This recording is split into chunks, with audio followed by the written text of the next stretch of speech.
setting the stage for the labor market to remain in balance near maximum employment over the past year. This year, the economy has faced new challenges. Significantly higher tariffs across our trading partners are remaking the global trading system. Tighter immigration policy has led to an abrupt slowdown in labor force growth.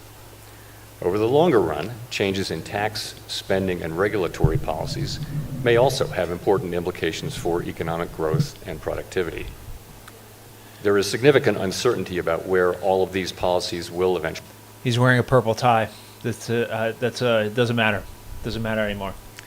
Changes in trade and immigration policies are affecting both demand and supply. In this environment, distinguishing cyclical developments from trend or structural developments is difficult. This distinction is critical because monetary policy can work to stabilize cyclical fluctuations, but can do little to alter structural changes. The labor market is a case in point. The July employment report, released earlier this month, showed that payroll job growth slowed to an average pace of only 35,000 per month over the past 3 months, down from 168,000 per month during 2024. This slowdown is much larger than assessed just a month ago. It is pumping right now. First move is usually a fake out, so let's see what happens with this, but we're pumping right now. But it does not appear that the slowdown in job growth has opened up a large margin of slack in the labor market, an outcome we want to avoid. The unemployment rate, while edging up in July, stands at a historically low level of 4.2% and has been broadly stable over the past year. Other indicators of labor market conditions are also little changed or have softened only modestly, including quits, layoffs, the ratio of vacancies to unemployment, and nominal wage growth. Labor supply has softened in line with demand, sharply lowering the break-even rate of job creation needed to hold the unemployment rate constant. Indeed, labor force growth has slowed considerably this year with the sharp fall-off in immigration, and the labor force participation rate has edged down in recent months. Overall, while the labor market appears to be in balance, it is a curious kind of balance that results from a marked slowing in both the supply of and demand for workers. This unusual situation suggests that downside risks to employment are rising. And if those risks materialize, they can do so quickly in the form of sharply higher layoffs and rising unemployment. At the same time, GDP growth has slowed notably in the first half of this year to a pace of 1.2%, roughly half the 2.5% pace in 2024. The decline in growth has largely reflected a slowdown in consumer spending. As with the labor market, some of the slowing in GDP likely reflects slower growth of supply or potential output. Turning to inflation, higher tariffs have begun to push up prices in some categories of goods. Estimates based on the latest available data indicate that total PCE prices rose 2.6% over the 12 months ending in July.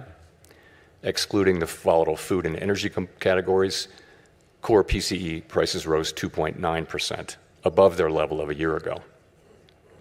Within core, prices of goods increased 1.1% over the past 12 months, a notable shift from the modest decline seen over the course of 2024.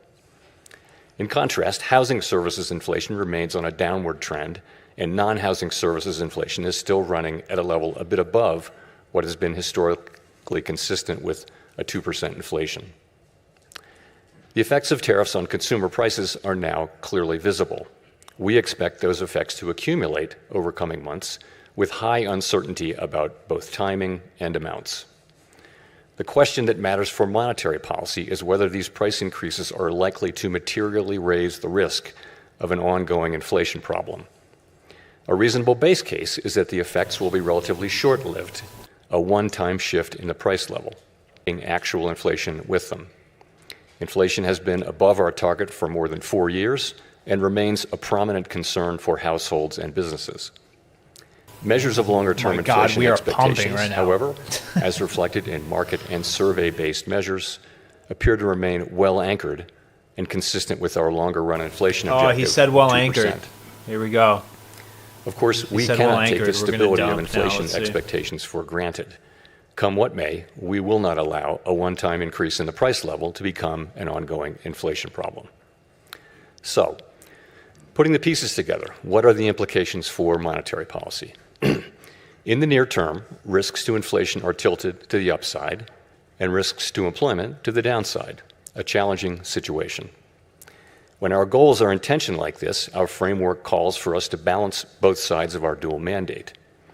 Our policy rate is now 100 basis points closer to neutral than it was a year ago, and the stability of the unemployment rate and other labor market measures allows us to proceed carefully as we consider changes to our policy stance.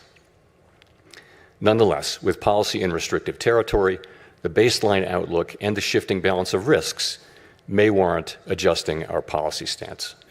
Oh, here you go. Monetary policy is not on a preset course. FOMC members will make these decisions based solely on their assessment of the data and its implications for the economic outlook and the balance of risks. We will never deviate from that approach. So, turning then to my second topic. Our monetary policy framework is built on the unchanging foundation of our mandate from Congress to foster maximum employment and stable prices for the American people. We remain fully committed to fulfilling our statutory mandate, and the revisions to our framework will support that mission across a broad range of economic conditions. Our revised statement on longer-run goals and monetary policy strategy, which we refer to as our consensus statement to save time, describes how we pursue our dual mandate goals. It is designed to give the public a clear sense of how we think about monetary policy, and that understanding is important both for transparency and accountability, and for making monetary policy more effective. The changes we made in this review are a natural progression grounded in our ever-evolving understanding of our economy. We continue to build upon the initial consensus statement adopted in 2012 under Chairman Ben Bernanke's leadership. Today's revised statement is the outcome of the second public review of our framework, which we conduct at 5-year intervals.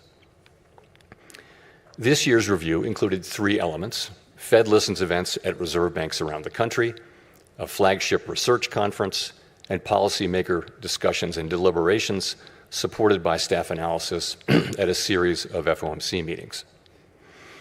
In approaching this year's review, a key objective has been to make sure grunting a lot. that our framework I don't know if is that's suitable bullish or across bearish, a broad but he's range grunting of a lot. economic It's clearing his conditions. throat. At the same time, the framework needs to evolve with changes in the structure of the economy and our understanding of those changes. The Great Depression presented different challenges from those of the Great Inflation and the Great Moderation, which in turn are different from the ones we face today. At the time of the last review, we were living in a new normal, characterized by the proximity of interest rates to the effective lower bound, or ELB, along with low growth, low inflation, and a very flat Phillips curve. You do realize that he's just reading that prompter that's in front of him. Slack in the economy. He needs to take a To sip of me, water. a statistic that captures that era is that our policy rate was stuck at the ELB for 7 long years following the onset of the global financial crisis in late 2008. Many here will recall the sluggish growth and painfully slow recovery of that era. It appeared highly likely that if the economy experienced even a mild downturn, He our keeps policy clearing rate his throat, would be bro. back Take at a the sip of ELB water. very quickly. You can see he's just reading probably his for another prompter right extended here. period. He's just straight looking Inflation at it. and inflation expectations could then decline in a weak economy, raising real interest rates as nominal rates were pinned near zero. Higher real rates would further weigh on job growth and reinforce the downward pressure on inflation and inflation expectations, triggering an adverse dynamic. The economic conditions that brought the policy rate to the ELB and drove the 2020 framework changes were thought to be rooted in slow-moving global factors that would persist for an extended period. And they might well have done so, if not for the pandemic.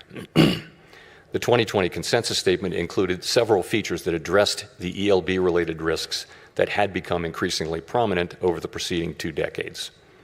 We emphasized the importance of anchored inflation, longer-term inflation expectations to support both our price stability and maximum employment goals. Drawing on an extensive literature on strategies to mitigate risks associated with the ELB, we adopted flexible average inflation targeting, a make-up strategy to ensure that inflation expectations would remain well anchored, even with the ELB constraint. In particular, we said that following periods when inflation had been running persistently above 2%, appropriate monetary policy would likely aim to achieve inflation moderately above 2% for some time. In the event, rather than low inflation in the ELB, the post-pandemic reopening brought the highest inflation in 40 years to economies around the world. Like most other central banks and private sector analysts, through year-end 2021, we thought that inflation would subside fairly quickly without a sharp tightening in our policy stance, as this slide will show. When it became clear this was not the case, we responded forcefully, raising our policy rate by 5.25 percentage points over 16 months. That action, combined with the unwinding of pandemic supply disruptions, contributed to inflation moving much closer to our target without the painful rise in unemployment that has accompanied previous efforts to counter high inflation. This year's review considered how economic conditions have evolved over the past 5 years. During this period, we saw that the inflation situation can change rapidly in the face of large shocks. In addition, interest rates are now substantially higher than was the case during the era between the global financial crisis and the pandemic. With inflation above target, our policy rate is restrictive, modestly so in my view. We cannot say for certain where rates will settle out over the longer run, but their neutral rate may now be higher than during the 2010s, reflecting changes in productivity, demographics, fiscal policy, and other factors that affect the balance between saving and investment. During the review, we discussed how the 2020 statement's focus on the ELB may have complicated communications about our response to high inflation. We concluded that the emphasis on an overly specific set of economic conditions may have led to some confusion, and as a result, we made several important changes to the consensus statement to reflect that insight. Wow, that's really important, actually. First, we removed language indicating that the ELB was a defining feature of the economic landscape. Instead, we noted that our monetary policy strategy is designed to promote maximum employment and stable prices across a broad range of economic conditions. The difficulty of operating near the ELB remains a potential concern, but it is not our primary focus. The revised statement reiterates that the committee is prepared to use its full range We are pumping, though. We are pumping right now. Tools to achieve its maximum employment and price stability goals, particularly if the federal funds rate is constrained by the ELB. Second, we returned to a framework of flexible inflation targeting and eliminated the makeup strategy. As it turned out, the idea of an intentional moderate inflation overshoot Remember, not always, but usually the first move is kind of a head fake. We'll see if that's the case here or not. It might not be. A few months after we announced our 2020 changes to the consensus statement, as I acknowledged publicly in 2021. Well-anchored inflation expectations were critical to our success in bringing down inflation without a sharp increase in unemployment. Anchored expectations promote the return of inflation to target when adverse shocks drive inflation higher and limit the risk of deflation when the economy weakens. Further, they allow monetary policy to support maximum employment in economic downturns without compromising price stability. Our revised statement emphasizes our commitment to act forcefully to ensure that longer-term inflation expectations remain well anchored to the benefit of both sides of our dual mandate. It also notes that price stability is essential for a sound and stable economy and supports the well-being of all Americans. Come on, pump our bags, Jerome, pump them. This theme came through loud and clear at our Fed Listens events. The past 5 years have been a painful reminder of the hardship that high inflation imposes, especially on those least able to meet the higher costs of necessities. Third, our 2020 statement said that we would mitigate shortfalls rather than deviations from maximum employment. The use of shortfalls reflected the insight that our real-time assessments of the natural rate of unemployment, and hence of maximum employment, are highly uncertain. The later years of the post-global financial crisis recovery featured employment running for an extended period above mainstream estimates of its sustainable level, along with inflation running persistently below our 2% target.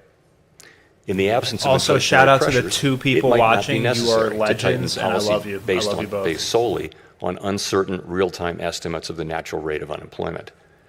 We still have that view, but our use of the term shortfalls was not always interpreted as intended, raising communications challenges. In particular, the use of shortfalls was not intended as a commitment to permanently forswear preemption or to ignore labor market tightness. Accordingly, we removed shortfalls from our statement. Instead, the revised document now states more precisely that the committee recognizes that employment may run at times above real-time assessments of maximum employment without necessarily creating risks to price stability. Of course, preemptive action would likely be warranted if tightness in the labor market or other factors pose risks to price stability. The revised statement also notes that maximum employment is the highest level of employment that can be achieved on a sustained basis in a context of price stability. This focus on promoting a strong labor market underscores the principle that durably achieving maximum employment fosters broad-based economic opportunities and benefits for all Americans. Dude, take a sip of water, brother. The feedback we Jeez. received at Fed Listens events reinforced the value of a strong labor market for American households, employers, and communities. Fourth, consistent with the removal of shortfalls, we made changes to clarify our approach in periods where our employment and inflation objectives are not complementary. In those circumstances, we will follow a balanced approach in promoting them. The revised statement now more closely aligns with the original 2012 language. We take into account the extent of departures from our goals and the potentially different time horizons over which each is projected to return to a level consistent with our dual mandate. These principles guide our policy decisions today, as they did in the 2022 to 24 period, when the departure from our 2% inflation target was the overriding concern. In addition to these changes, there is a great deal of continuity with past statements. The document continues to explain how we interpret the mandate Congress has given us and describes the policy framework that we believe will best promote maximum employment and price stability. We continue to believe that monetary policy must be forward-looking and consider the lags in its effects on the economy. For this reason, our policy actions depend on the economic outlook and the balance of risks to that outlook. We continue to believe that setting a numerical goal for employment is unwise because the maximum level of... Really quick, Death Mop, is the sound good? Like, can you hear me? Can you hear Powell? Everything okay? Just checking. To view a longer run inflation rate of 2% as most consistent with our dual mandate goals. We believe that our commitment to this target is a key factor, helping keep longer-term inflation expectations well anchored. Experience has shown that 2% inflation is low enough to ensure that inflation is not a concern in household and business decision-making, while also providing a central bank with some policy flexibility to provide accommodation during economic downturns. Finally, the revised consensus statement retained our commitment to conduct a public review roughly every 5 years. There's nothing magic about the 5-year pace. That frequency allows policymakers to reassess structural features of the economy and to engage with the public, practitioners, and academics on the performance of our framework. It is also consistent with several global peers. To wrap up, I want to thank President Schmid and all of his great Kansas City staff who worked so diligently to host this outstanding event annually. Okay, really quick, while he's thanking everybody, he said that they're consistent with their global peers. That's not true. 90% of other central banks outside of the United States, like banks across the globe, EU, whatever, they're all easing. The Fed is the only one that still has rates this high. So that's just false.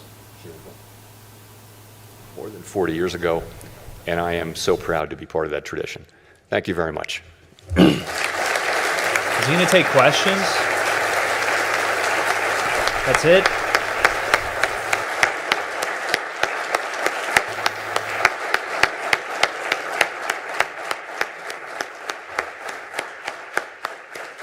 Who is this lady? Stop clapping. Thank you very much. We'll move into the presentations. So I want to allow a minute for all of the members of the press to go. That's it? That was it? Wow. Okay. Well, that was it for Mr. Pow Pow. I appreciate y'all hanging out with me. And Death Mop, huge thank you to you. Just me and you in here hanging out. So I appreciate it. I'm going to upload my Bitcoin Macro War Room right now, so check that out if you have a chance. We're still risk on. The price is at 115K, so we'll see if this move ends up fading or pushes us for the next leg up. So appreciate y'all being here. See y'all next time. Thanks, Death Mob. I appreciate you. Have a great weekend, brother.